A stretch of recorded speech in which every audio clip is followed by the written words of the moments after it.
Hi, good morning. Hey, thanks for joining me in my shop. I'm just getting ready to do the RF and oscillator alignment on this big KL-96 radio, and boy, I've encountered something now that I think I'm going to have to deal with that I really don't want to deal with before I do the alignment. So I'm going to show you what that problem is. So first, just looking at the front of the radio, what I'm doing here is I'm tuning it to the extremes. What I'm trying to do is calibrate this dial on the back of the radio. You can see my camera sitting here looking backwards at the radio. So here's what it's looking at. It's looking at the big wheel with these calibration marks on it. So when you tune the radio, you see the wheel turns. And this is to enable calibration of the radio without the dial on the front, because once you pull the radio out of the cabinet, there's no dial, there's no markings on the front. So you use this chart on the back. Now here's the problem. I'm trying to set the 0 on it in preparation to doing the video here. That little pointer is just a piece of, it's just a twist tie I've kind of got stuck on the frame of the radio. And I'm just, first I got to turn the radio to one extreme, end of the band, and then line that pointer up with the 0 mark, which is where that rivet is. But you can see actually I've stopped trying to align it. It's just a matter of bending it here if I really wanted to do it. But the reason I've stopped is because when I reach the end of the run here, you're not turning the dial, so you can't feel this. But instead of going thump at the end, it's going, it's just tightening right up. And I'll give you the sound effect again. Tuning, tuning, tuning, tuning. Oh, yeah, just can't turn it any further. What is going on? Now down to the other end. I'll go down to the other end here. Turn away. There we go. Down to the other end of the dial. What's happening here? There, we're thunking in just fine. So that means the big capacitor is closing, right, in this case opening up wide. Go back to the first end again. At the right end, here we go. And I feel tightening, tightening. Oh, oh, oh. Now how good's your vision? You look right here. Look right here at this piece of string. Okay, see, it kind of disappeared from view. Watch, it'll come into view. Right as I get there. See it? That's where the string enters into this big wheel. This isn't correct. I don't think the string is on here correct. I mean, first of all, I'm turning the dial to the right. The pointer's going to the left. That's a sign somebody got something wrong while changing the string or fixing the string. And the other thing is, there's an opening here for the string to pass through, right here. There's no string passing through this opening. So I'm going to take a guess that somebody shortened this string, that they took the original string, there was a break in it or something, they cut out the break, shortened the string a little bit, put it back on. And to do that, they played a trick down here. And the result of the trick is you can't quite turn the dial all the way to the right. It's just so close. Now, am I going to try to align this with this situation? This is not good at all. It's not good at all. Plus, this kind of strain is going to lead eventually to a string failure. And the string is old to begin with. And all these reasons why I should do this, but boy, restringing these radios is not fun at all. Yeah, now the next thing is I haven't found a stringing diagram either. I've been looking for one. I can't find anything on the KL-96 anywhere. So I've been relying on the KL-70 information, which by the way is the same as an RCA A23 radio. It's the same thing, same radio. Without the stringing diagram, how can I, and I've been in this situation before, it is really risky to try to restring a radio without a stringing diagram, or you end up with something like what this guy's ended up with, the dial going the wrong way, or this end part not working properly because you fished the string through the wrong spot. It's very, very frustrating stuff. The only thing I've got working for me is my own KL-70. I have a KL-70. It's out in my garage. I could always bring that in, whip it out of the cabinet, and look at how the string is done on it, and then match it against this one, which is what I might have to do. Unless my KL-70 is done the same way. Unless I'm totally mistaken and this is the way it's supposed to be. I really can't imagine that. This is definitely a string breaker, I'm sure. And I can't quite get it all the way over here. I can't quite line up the thing in the back. And I spent a long time getting this all set up here to do an alignment. Well, I'm not going to face that without a little bit of more thought.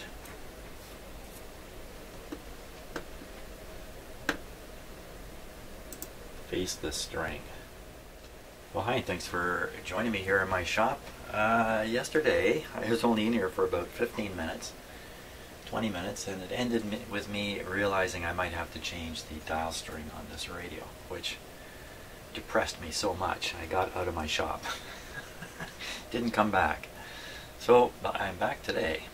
So, I'm not going to change the string on it, not at this point. What I'm going to do next is I'm going to complete the alignment process and just see how well this radio is working once it's all tuned up. I suspect it's working really, really well, in fact. After I do that, I'll decide if I really want to change the string or not on this radio. Now, it really has a tough time making it to this end here. It's so close, though. It is so close that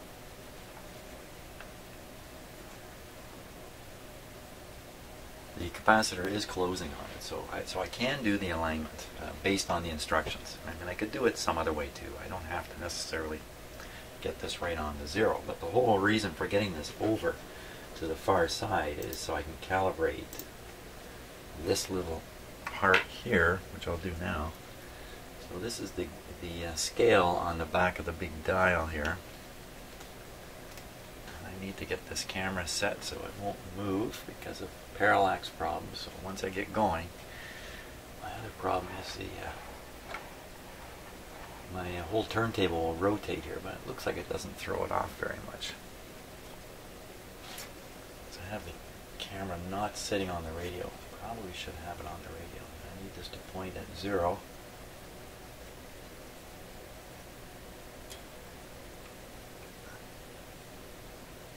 Pretty darn close, as viewed from inside as viewed with the camera. There we are. There, that's on 0 now. Just a little bit further with it.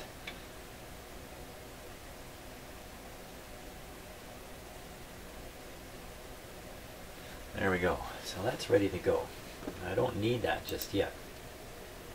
Now, I had taken a look at the IF. I got the impression the IF is fairly well tuned. It probably is.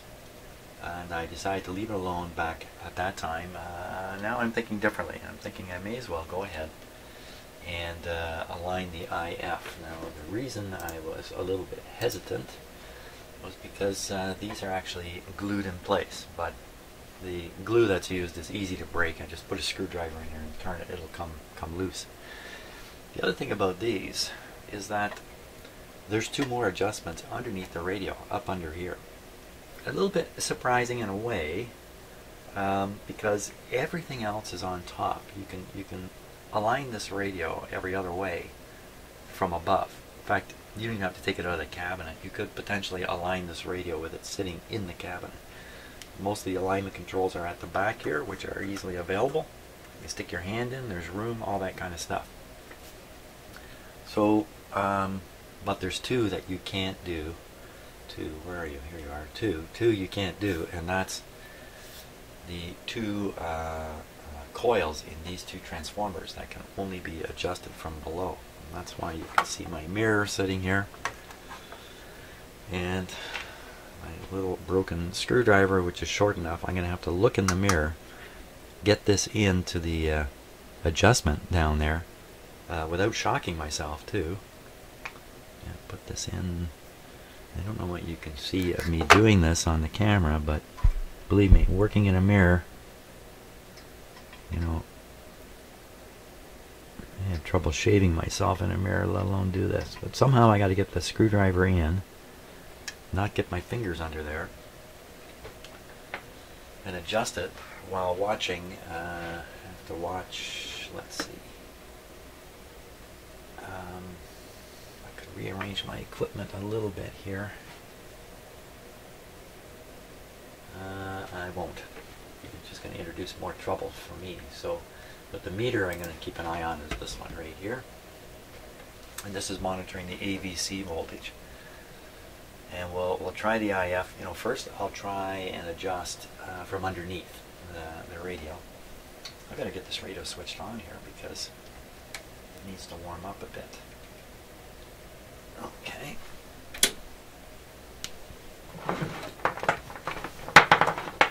Now,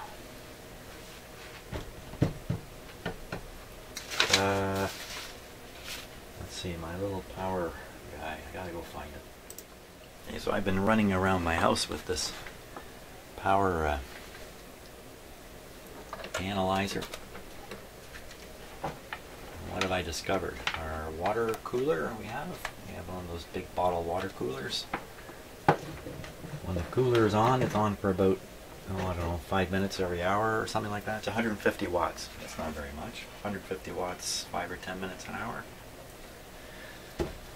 And I've checked my vacuum cleaners. One is a powerful handheld vacuum cleaner. It's about 500 watts of power.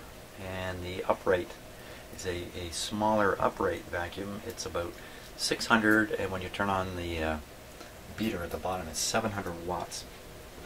Not too surprising, because you can put your hand behind a vacuum cleaner. You can feel the heat coming out of the back of it. So I didn't turn this on yet. Right, here we go. So I have the Magic Eye tube out. I don't think that's going to affect the radio's operation at all, unless there was something wrong with that tube. Which I don't think there was necessarily. Something that would cause a problem. Otherwise, antenna's plugged in.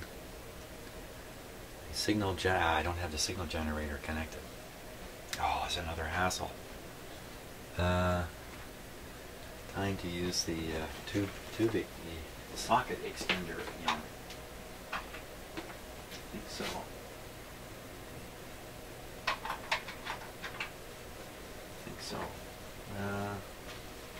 Okay, I'm not as ready as I thought it was. Let me get everything ready here. Okay, so I had the radio all hooked up and ready to go, so we could do the IF alignment, and turned it on and let it warm up. And the radio's not working. And I have no idea why. So I turned on the camera, so you can watch me try to figure out what has happened now to the radio. It's turned off at the moment.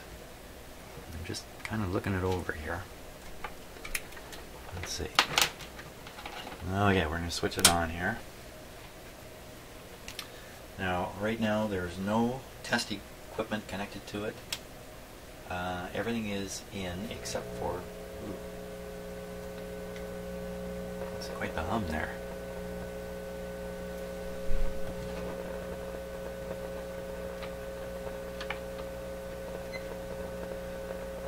$49 watts of power. It's on restricted power right now. Where'd that...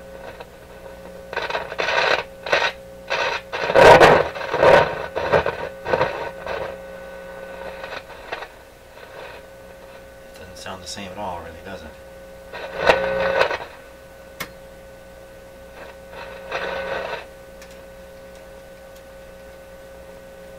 Just watching this meter over here. It's just kind of doing its own thing.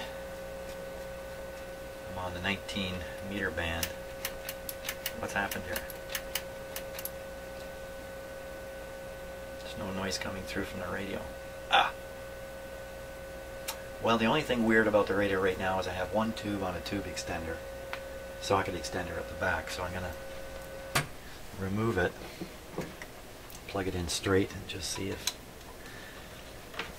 that doesn't solve the situation here.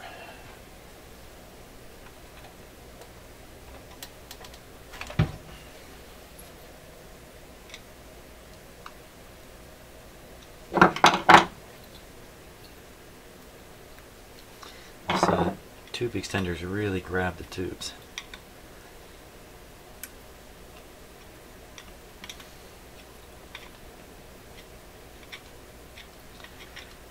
And you know, the pins can take a fair bit of flexing, but you don't want to go too far, working it too hard. There we go.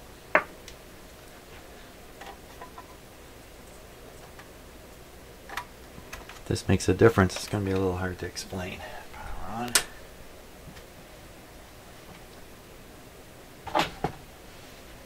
What happened between yesterday and today? Nothing.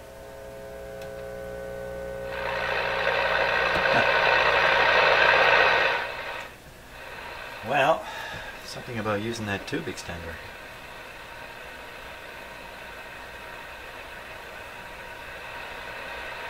There we are. This is all working properly now.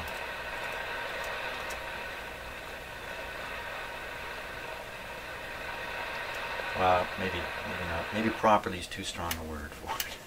That's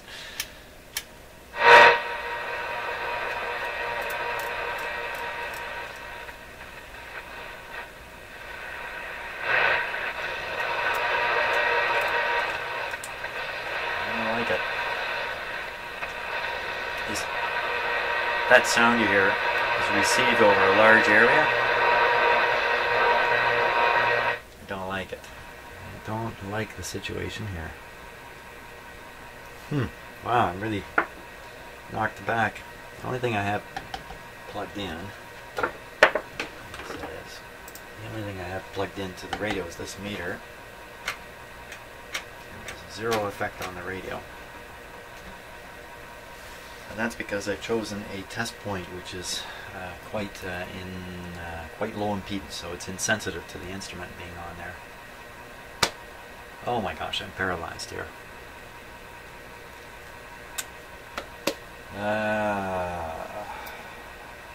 Let's tune down towards the bottom here.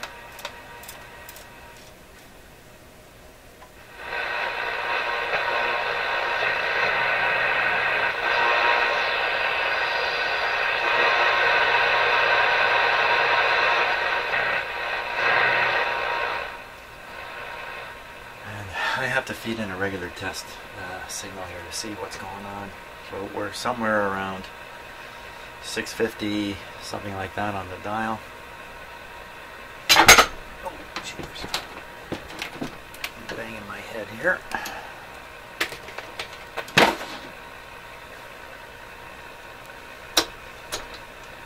Okay, let's give it a go. See what we get.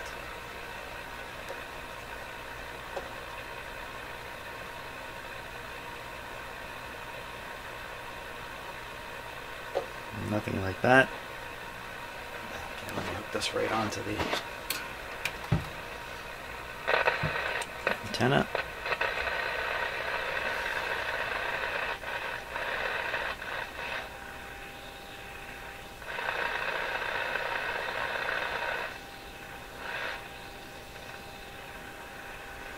Well, it's receiving.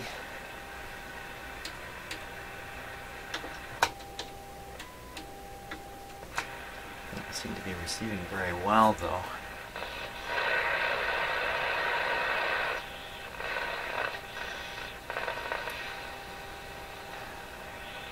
Boy, I don't know. Just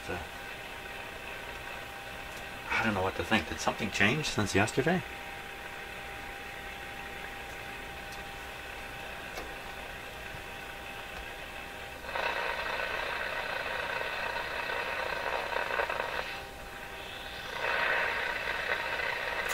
Wow, this is not how this meter is supposed to behave.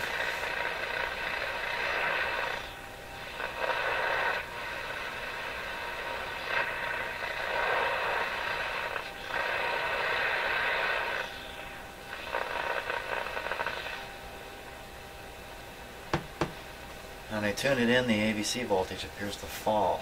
Something definitely not right here.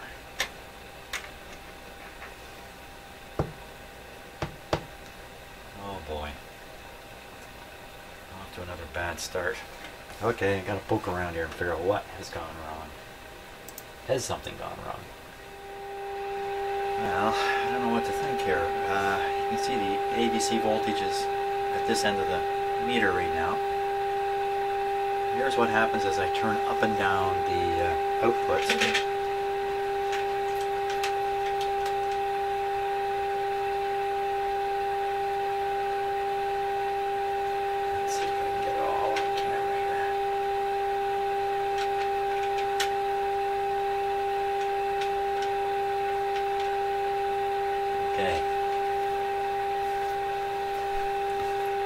turn down the output.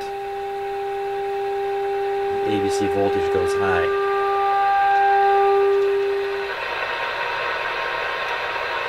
Turn it back up. See, now that's what you would expect it going up.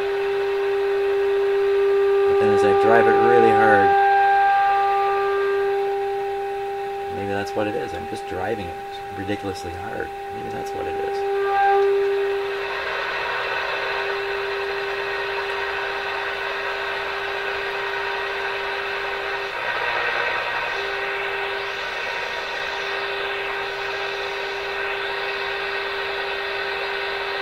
You know what? I think that's all it was. I'm just driving it way too hard.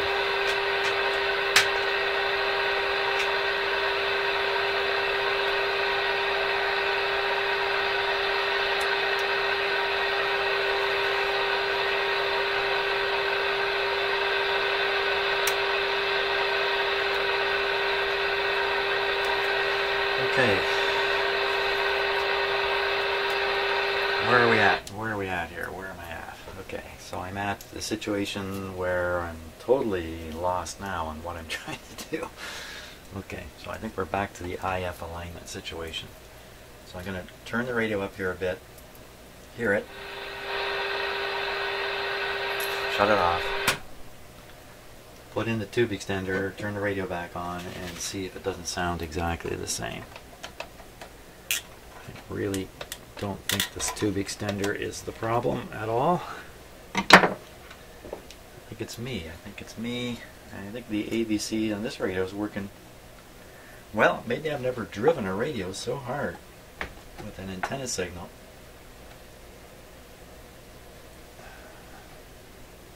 To see that eventually the ABC starts kind of working backwards. I mean, everything has its limit. Okay, so I'm going to want to feed into this tube here, pin number 4. That's this one here.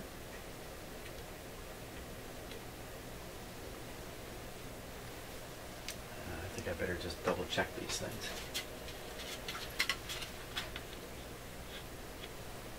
2, 3, 4. I'm on pin number 4.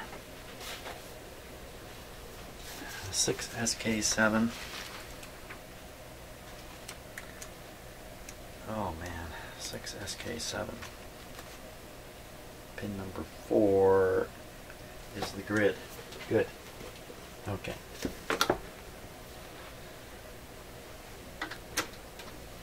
Turn on the radio again. Not going to touch anything. I think I did turn down the output of the signal generator just a touch. Now the signal generator is still at the RF frequency. It's not going to show up. Radio's totally quiet. I got it on full power.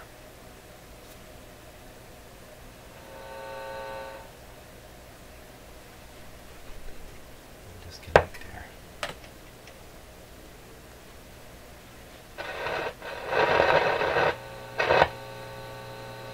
I think that tube extender is doing something here.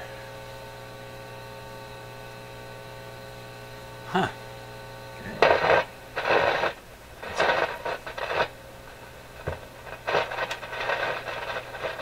What could that possibly be? I just don't like touching two things at once there. How could that possibly be?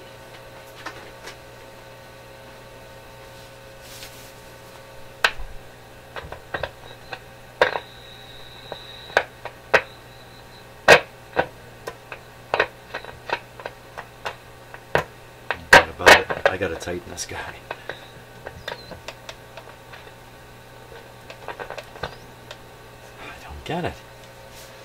Okay, once again, I won't touch anything here. Shut the radio off.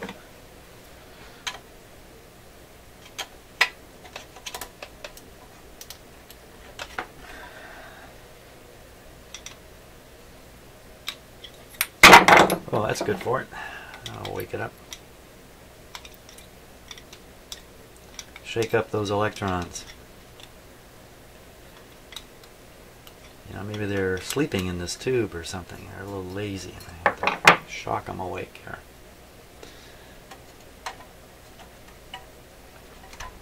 No, nothing else has changed. Radio on.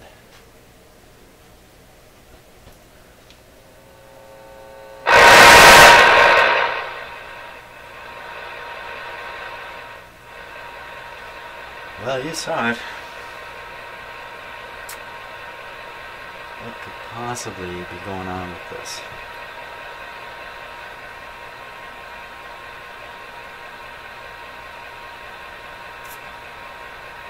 Oh my gosh.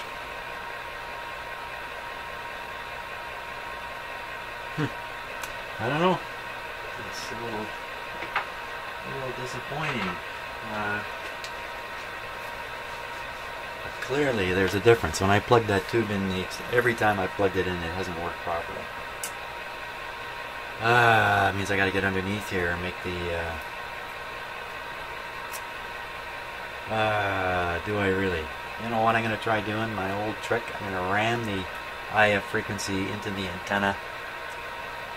And shame on me, but we'll see if it doesn't show up in the radio. A lot of times you can just pump it into the radio here. Let's give that a go. See what happens. So now I want to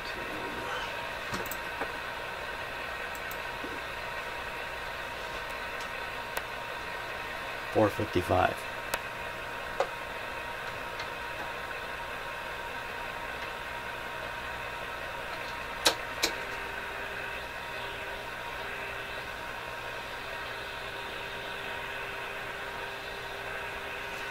There it is, suitably weak too. Take a look at this meter.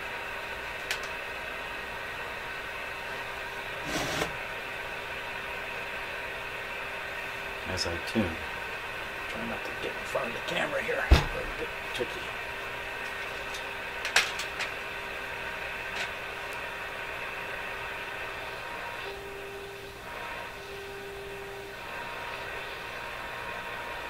Interesting. There's another peak rate there, and then a main one up here. Doesn't that suggest something?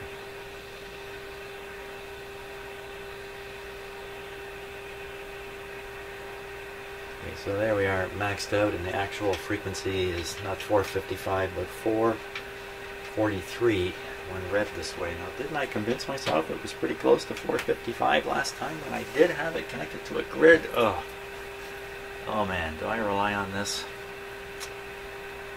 Oh, wow. Why would shoving a signal like this in the antenna somehow throw things off in the radio?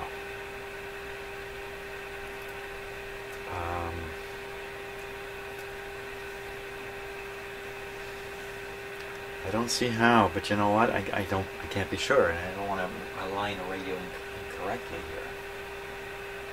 What's happening at 455? Wow, this is showing it way out. A little peak at around 455, and then a big one down here.